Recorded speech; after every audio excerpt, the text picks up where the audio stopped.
ከወደ አውሮፓ ለአፍሪካውያን ድምጽ የሚያሰሙ ለግፏን ጥብቅና የሚቆሙ ፖለቲከኞችና መሪዎችም ብቅ ብቅ እያሉ ነው። ከክሌር ዳሌ እስከ ሪቻርድ ቦይድ ዘውትር ለእውነት የቆሙ ፖለቲከኞችን በማፍራት በቀዳሚነት የምትታወቀው አየርላንድ ነበረች። አሁን ግን ሩማንያንና አልባንያን ጨምሮ ከሌሎች ሀገራትም ብቅ ብቅ እያሉ ነው። በሀገር መሪነት ደረጃ ተቀምጠው እውነትን በመናገርና ለአፍሪካውያን ጥብቅና በመቆሙ ረገድ ግን የጣሊያኗን ጠቅላይ ሚኒስቴር የሚያክል የለም። ይቺ መሪ አሁን ላይ አነጋጋሪነቷና ተወዳጅነቷ በእጅጉ ጨምሯል። ከማክሮንና ከምዕራባውያኑ ጋርም ዘውትር ዓይንና ናጫ ናት። እውን ይቺ የጣሊያን መሪ ማናት? በቅርቡ ስለ ቡርኪና ፋሶና ስለ ኒጀርስ ያፈነዳቸው እውነታ ምንድነው? La soluzione non è prendere gli africani e spostarli in Europa. La soluzione è liberare l'Africa da certi europei che la sfruttano e consentire a queste persone di vivere di quello che hanno.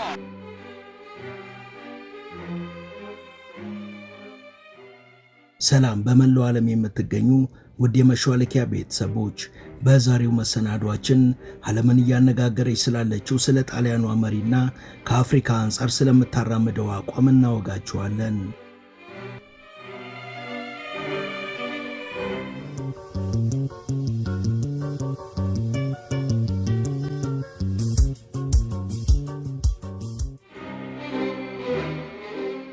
የተለያዩ የፖለቲካ ርዕዮተ ዓለሞች ላይ ተመስርተው ፖለቲከኞች የተለያየ አቋምን ያራምዳሉ።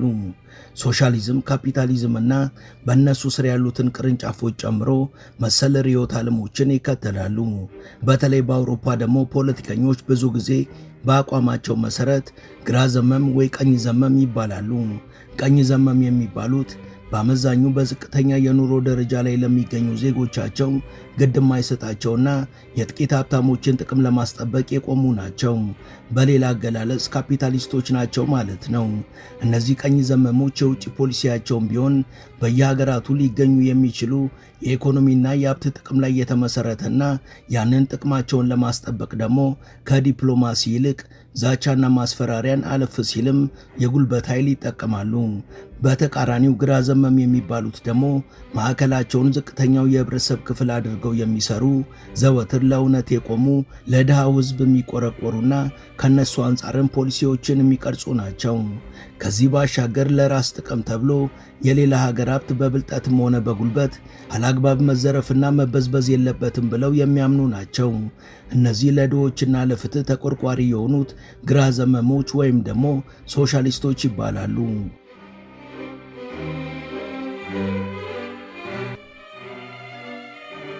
እንደነ ፈረንሳይ፣ አሜሪካና እንግሊዝ ያሉ ሀገራትና ፖለቲከኞቻቸው ደግሞ ስለ ርዕዮተ ዓለም ምንም ደንታ የሌላቸውና ሀገራቱን የሚያስተዳድሩ መሪዎችም የቱንም ያህል ቢፈራረቁ የራሳቸውን ጥቅም ብቻ በጉልበትና በግፍ ማስጠበቅን የዘውትር መተዳደሪያቸው ያደረጉ ሀገራት አሉ። እነዚህ ምዕራባውያን ከለመዱት ከዚህ ድርጊታቸው ዝንፍ ብለው ለፍትህ የቆሙ ለንጹሐን ነፍስ ግድ የሰጣቸውና በፈጣሪ የሚያምኑ መሪዎች ወይም የመሪዎቹ አጋሮች ሲመጡ ደግሞ ያላንዳች ማመንታት ያስወግዷቸዋል። አብርሃም ሊንከን፣ ጆን ኤፍ ኬኔዲ እና ልዕልት ዲያና ለዚህ ጥሩ ምሳሌ ናቸው። እስካሁን በተጨባጭ ፈሪሃ እግዚአብሔር ያላቸውና ከወትሮ የአሜሪካ መሪዎች በተለየ መልኩ ጦርነትን እየተቃወሙና የተለያዩ ሸፍጦችን አደባባይ እንዲወጡ እያደረጉ ያሉት የአሜሪካው መሪ ዶናልድ ትራምፕም ገና የምርጫው ሂደት ላይ የማሸነፋቸው ነገር እርግጥ ከሆነ ጀምሮ 2 የግድያ ሙከራዎች ተደርገውባቸዋል። ወደ ስልጣን ከመጡ በኋላ ደግሞ ኮርፖሬቶቹ አስቀድመው በተዘጋጁት መሰረት የተለያዩ አደጋዎችንና ሁከቶችን እያደረሱ ቢሆንም ሰውየው ግን እስካሁን በአቋማቸው እንደቀጠሉ ነው። የወደፊቱን ደግሞ ጊዜ መልስ ይሰጣል።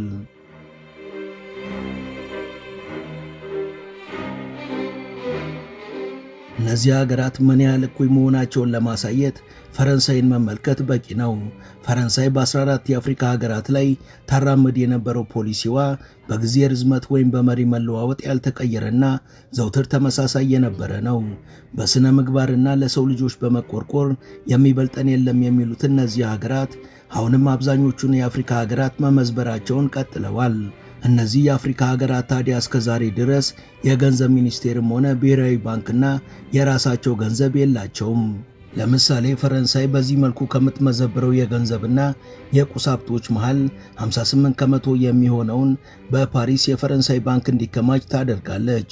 ይህ የፈረንሳይ እኩይ ተግባር የአፍሪካውያንን ልብ የሚያንገበግብና በቀላሉ የማይድን ጠባሳ የፈጠረ ነው። አሁን ግን በተለይ ይህን ተግባር በጽኑ የሚቃወሙ ለግፉዋንና ለአፍሪካውያን ጥብቅና መቆም የጀመሩ ጥቂት ፖለቲከኞች ከወደ አውሮፓ ብቅ ማለት ጀምረዋል። በተለይ የአየርላንድ፣ የሩማንያ፣ የአልባንያና የጣሊያን ፖለቲከኞች ተጠቃሾች ናቸው። ከቅርብ ዓመታት ወዲህ ከመጡ የዚህ ተግባር አብዮተኞች ቀዳሚዋ ፈርቀዳጇ አየርላንዳዊ ፖለቲከኛ ክሌር ዳሌ ናት። ክሌር ዳሌ ለምሳሌ አሁን ላይ በምስራቅ አፍሪካ እያንዣበበ ያለው ጦርነት እንዳይከሰት ከ3 ዓመት በፊት ነበር ምዕራባውያኑን በቀጠናው ላይ የምታደርጉትን የጦርነት ድግስ እባካችሁ አቁሙ እያለች ትቃወም የነበረው። There's now a new great game in the Horn of Africa. Greater and lesser powers are pockmarking the place with military bases. France, the US, China, Germany, Japan, Italy, Saudi Arabia all have a presence in the tiny area of Djibouti alone. በአሁኑ ሰዓት በምስራቅ አፍሪካ ሀያላኖቹ መጥፎ ጌም እየተጫወታችሁ ነው። የአፍሪካ ቀንድን በሚሊተሪ ቤዞች እያጨናነቃችሁት ነው። ፈረንሳይ፣ አሜሪካ፣ ቻይና፣ ጀርመን፣ ጃፓንና ሳውዲ አረቢያ በትንሿ ጅቡቲ ላይ የሚሊተሪ ቤዝ አላቸው። ሁሉም የዓለም ፖለቲከኞች ወደ ቀጠናው እየጎረፉ ነው። ከወዲሁ የጦርነት ነጋሪ እየጎሸሙ ነው። ጦርነት በአየሩ ላይ አንዣቧል። የቀጠናው ህዝቦች በአንጻሩ የምግብና የድርቅ ችግር ውስጥ ናቸው። እኚህ ሁሉ የጦር ቤዛችሁ የስፍራውን ህዝቦች ይጎዳል እንጂ አይጠቅምም። ደግሞ እንደተለመደው ታፈርሷቸውና መልሳችሁ እንርዳችሁ ትሏቸዋላችሁ። መቼም ፈጣሪ የቀጠናውን ህዝቦች ከእናንተ እርዳታ ይጠብቃቸው።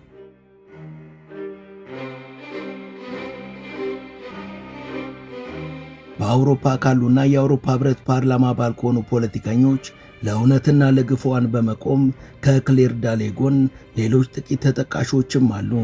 የአየርላንዱ ጠቅላይ ሚኒስቴር ሊዮ ቫራካዳርን ጨምሮ የሀገሪቷ ፓርላማ አባል የሆነው ሪቻርድ ቦይድ እንዲሁም የሀገሯ ሰው የሆነውና የአውሮፓ ህብረት ፓርላማ አባሉ ሚክ ዋላስም ሌላው ተጠቃሽ ነው። መሰል ጠንካራ አቋም ካላቸው መሃል አንዱ የሆኑትና የሀገሪቷ ፓርላማ አባል የሆኑት ቶማስ ጉልድም ለእውነት የቆሙና ያመኑበትን ነገር ከመናገር ወደ ኋላ ማይሉ ናቸው። ቶማስ ጉልድ በቅርቡ በፍልስጤም ጉዳይ እያነቡ ያቀረቡት ንግግርም ይህን የሚያረጋግጥ ነው። 15,000 children are being slaughtered. 35,000 men and women are children. It's unbelievable. The genocide that's happening. A child with no head. A child with no head. ውድ የመሿለኪያ ቤተሰቦች ተረካችንን እዚህ ድረስ ከተከታተላችሁት ዝግጅታችንን እንደወደዳችሁት እርግጠኞች ነን። ከእናንተ የሚጠበቀው ቻናሉ የበለጠ እንዲያድግ አንድ ጊዜ ሰብስክራይብ ማድረግ ብቻ ነው። እናም ሰብስክራይብ እንድታደርጉ አስታውሰን ተረካችንን እንቀጥል።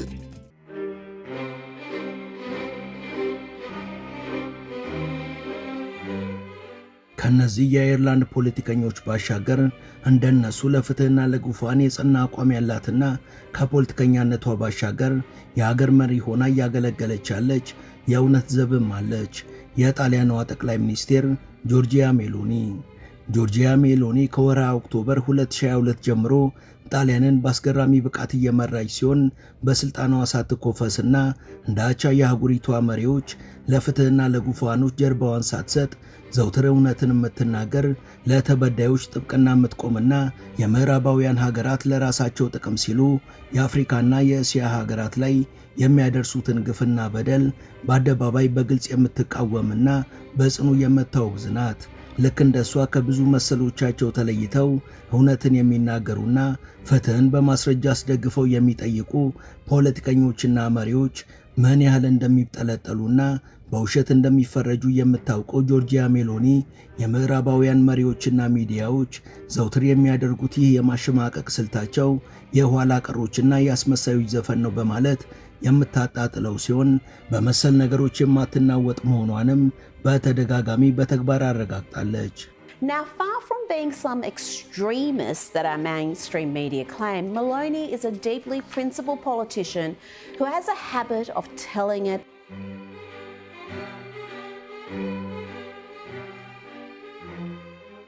ጆርጂያ ሜሎኒ በተለይ ፈረንሳይና ማክሮንን የአፍሪካ ደም የመጠጡ ቫምፓየሮች ናቸው፣ የአፍሪካም ሆነ የአውሮፓ ችግሮች ሁሉ ምንጭ እነሱ ናቸው በማለት ትናገራለች። ፈረንሳይ በቀድሞ የአፍሪካ ቅኝ ግዛቶቿ ባስቀጠለችው በደልና የዛ ውጤት በሆነው ድህነትና ሰቆቃ በሚሰደዱ ዜጎች ምክንያት ጣሊያን ላይ ከተፈጠረው ጫና ጋር በተገናኘና በተለይ ማክሮን በሳህል ጥምረት ሀገራት እየመጣ ያለውን ለውጥ ለመናድ እያከናወናቸው ስላሉት የተለያዩ እኩይ ተግባሮችና ከአፍሪካ ስለሚፈናቀሉ ስደተኞች እቅጩን በመናገር ከአንድ የአውሮፓ ሀገር መሪ ባልተለመደ መልኩ ጠንካራና ሐቀኛ አስተያየትን ሰጥታለች። Questo è un bambino che lavora in una miniera d'oro in Burkina Faso.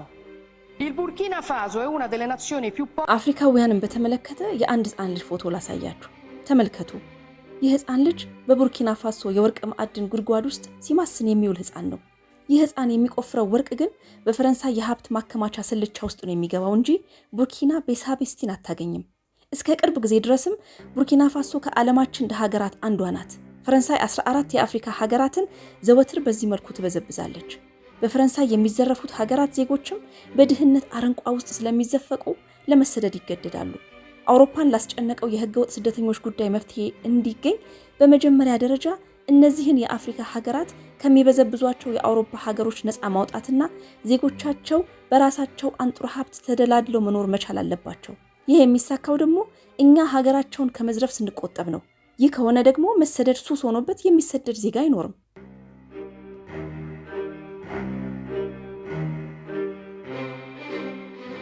በወርሃ ጃንዋሪ 15 ቀን 1977 በጣሊያኗ ሮም ከተማ የተወለደችው ጆርጂያ ሜሎኒ ወላጅ አባቷ የሳርዲና ሬዲዮ ዳይሬክተር ሲሆኑ እናቷ ደግሞ ከሎምባርዲ ግዛት የፈለቁ የፊልም ተዋናይ ናቸው። ምንም እንኳን ወላጅ አባቷ በአንድ ዓመቷ እሷንና እናቷን ትቷቸው ሀገር ቀይሮ ሌላ ትዳር ቢመሰርትም እናቷ ግን ጆርጂያን ሶሻሊስት ዘመም ሆና እንድታድግ የበኩላቸውን አስተዋጽኦ አበርክተዋል። ጆርጂያ ምርጫ በሰፊ ውጤት አሸንፋ ወደ ስልጣን ከመጣችበት ከ2022 ጀምሮ እስካሁን የሁሉንም ጣሊያናውያን ድጋፍ እያገኘች ሲሆን በሀገሯና በፍትህ ጉዳይ ለመደራደሯ እንዲሁም ዘውትር ከጉፋኖች ጎን የምትቆም ሐቀኛ መሆኗ ተወዳጅነቷን ከጣሊያን ድንበር አልፎ በመላው አውሮፓ አድርጎታል። ጆርጂያ የዛሬ ዓመት በስደተኞች ዙሪያ ያለውን እውነታ በሰማነው መልኩ ቅጩን መናገሯን ተከትሎ የፈረንሳዩ መሪ ማክሮን እሷም ሆነች ጣሊያን አስቀያሚዎች፣ ራስ ወዳዶችና ኃላፊነት የማይሰማቸው ናቸው በማለት ከአንድ መሪ በማይጠበቅ መልኩ ዘልፏቸው ነበር። ይህ ከሆነ ከወራት በኋላም በዚህ ዙሪያ ምን አይነት ምላሽ እንደሰጠች የተጠየቀችው ጆርጂያ የሚከተለውን አስገራሚ ምላሽ ሰጥታለች። Il responsabile Emmanuel Macron sono quelli che hanno bombardato la Libia perché gli dava fastidio che l'Italia avesse un rapporto privilegiato in campo energetico con Gheddafi, esponendoci al caos. ኢማኑኤል ማክሮን በወቅቱ እኔንና ጣሊያንን እንደዛ ሲናገር የሰሙ የሀገራችን ጋዜጠኞችም ስለኛ የተናገረውን ሰማሽ ወይ ብለው ጠየቁኝ። እኔም በተጨባጭ ያለው እውነታ ከዛ ተቃራኒ መሆኑን ነገርኳቸው። በመሰረቱ ማክሮን ሳያፍር ያንን የመናገር ሞራል ስላለው ገርሞኛል። እሱ ነው ከንቱና ኃላፊነት የማይሰማው ሰው። መሰሎቹም ያው ናቸው። እነሱ በማን አለብኝነት ሊቢያን በቦምብ ያወደሙት ጣሊያንና ጋዳፊ በኢነርጂ ዙሪያ ከባድ ስምምነት መፈጸማቸው ስላስበረገጋቸው ነው። ይህ የነሱ ድርጊት ዛሬ ላይ በሀገራችንም ሆነ በመላው አውሮፓ ለተንሰራፋው የስደተኞች መናር ዋናው ምክንያት ነው። ማክሮን ዛሬም ድረስ የአፍሪካውያንን አንጡራ ሀብት በግፍ የምትዘርፈውና ህፃናትን በቁፋሮ ያሰማራኸው አንተ ነህ፣ ኃላፊነት የማይሰማ ከንቱ።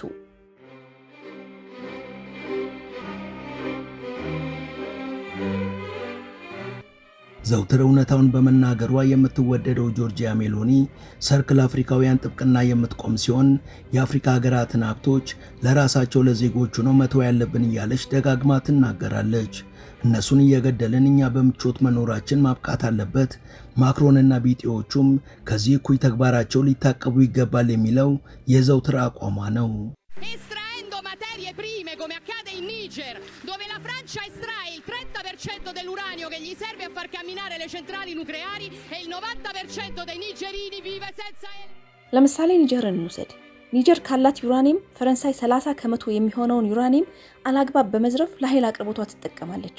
90 ከመቶ የሚሆነው የኒጀር ህዝብ ግን ኤሌክትሪሲቲ የለውም፣ በጨለማ ውስጥ ነው የሚኖረው። ስለዚህ በኒጀርና በበርካታ የአፍሪካ ሀገራት ዜጎቻቸው ላይ ማክሮን ከሚፈጽማቸው ግፎች አንጻር ከሱ የምንወስደው አንዳች መልካም ተሞክሮ የለም። እነ ኢማኑኤል ማክሮን በድህነት የሚኖሩ የአፍሪካ ህፃናት በረሃብ አንጀታቸው የቆፈሩትን ማዕድን ሲዘርፉ ትንሽ እንኳን የማያፍሩ አውሬዎች ናቸው። ከሱ የተማርነው ነገር ግን አፍሪካን እንደሱ ካሉ የቀን ጅቦች ነፃ የማውጣትን አስፈላጊነት ነው።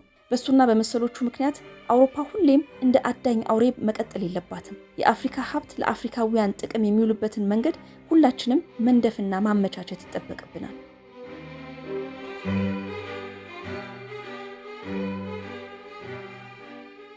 ይህ በእንዲህ እንዳለ ከሀገሩ ቡርኪና ፋሶ አልፎ በዓለም አቀፍ ደረጃ የድጋፍና የሙገሳ ሰልፍ የተደረገለት ኢብራሂም ትራኦሬ በጠቅላይ ሚኒስቴሩ ሪሞት አልባጂን በኩል የሚከተለውን መልእክት አስተላልፏል። ከቡርኪና ፋሶ በተጨማሪም በአፍሪካም ሆነ በመላው ዓለም የምትገኙ የቡርኪናን ጭቆና እንቀበልም ብላችሁና ነፃነታችን ግድ ሰጥቷችሁ ለደገፋችሁን የነፃነት አርበኞች በሙሉ ከልብ ምስጋናዬን አቀርባለሁ። የፍትሐዊነትንና ጭቆናን ተቃውማችሁ ሉዓላዊነትን መደገፋችሁ የሚያኮራ ነው። ምዕራባውያኑ ዘውትር ያረጀ ዘዴያቸውን አይቀይሩም። ያካሄዳቸው ደግሞ ንቁ ሕዝብ ባለበት ውጤታማ አይሆንም። ነገር ግን ዘውትር ጥንቁቅ መሆንና አቅማችንን በተቻለ መጠን ሁሌም ማጠንከር አለብን። እነሱ የሚፈጽሙትን የእጅ ጥምዘዛና የፕሮፓጋንዳ ተግባርም ሁሌም በንቃት ተከታትለን ዓላማቸውን ማወቅ አለብን። እናንተ ከኛ ጋር አብራችሁ በቁርጠኝነት ዝለቁ እንጂ ቡርኪና ብቻ ሳትሆን መላው የሳህል ቀጠና እንዲሁም መላው አፍሪካ ሙሉ ለሙሉ ነፃ እስኪወጣ ድረስ ትግላችን ይቀጥላል። እኛ በታገልን ቁጥር ደግሞ ሊጥሉን እንደሚፈልጉና የማይፈነቅሉት ድንጋይ እንደማይኖር መታወቅ አለበት። ነገር ግን ተስፋ ሳንቆርጥ ታግለን በቡርኪናም ሆነ በመላው አፍሪካ ይህን ሰይጣናዊ ኃይል አሸንፈን በሁሉም አፍሪካ ሀገራት ውስጥ ፍትሐዊነትንና እኩልነትን እናረጋግጣለን። በአፍሪካ ደረጃ የምናደርገው ትግልም የተቀናጀና የአህጉሪቷን ሕዝቦች ጥቅም መሰረት ያደረገ መሆን አለበት። በጽኑ እምነት ይህን ካደረግን ደግሞ አዲሷን ቡርኪና ፋሶንም ሆነ አዲሲቷን አፍሪካ በዓይናችን ለማየት የምንበቃበት ጊዜ ሩቅ አይሆንም።